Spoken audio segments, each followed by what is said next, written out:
Le porte-parole du RHDP, parti au pouvoir, Kobenan Kwasi Adjoumani, a exprimé son indignation suite à cette visite où, selon lui, Justin Koné-Katinan a apporté son soutien à la junte militaire en place.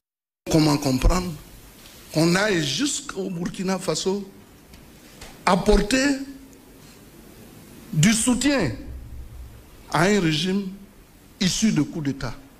Katinan doit rendre compte à l'État de Côte d'Ivoire de la mission qu'il allait faire au Burkina Faso, dans notre pays. Quelqu'un se lève qui nous attaque,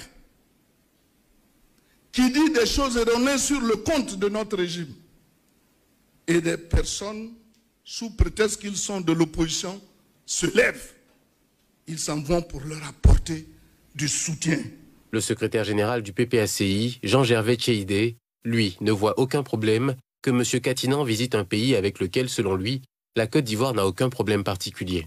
À ce que je sache, à ce que le PPACI sache, la Côte d'Ivoire n'est pas en guerre contre aucun pays de l'AES. Ce ne sont pas nos ennemis.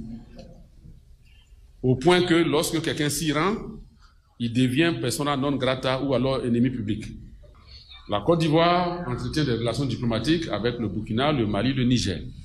Il n'y a donc aucun problème entre la Côte d'Ivoire et ces pays-là.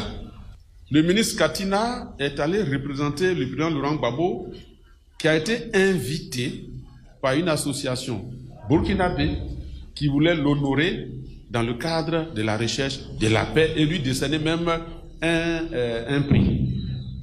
Et c'est donc en reconnaissance de cet hommage rendu au président Laurent Gbagbo que le ministre Katina a remercié ses hôtes du jour et a rappelé que cette reconnaissance, cet hommage qui est fait par cette association n'est pas le seul.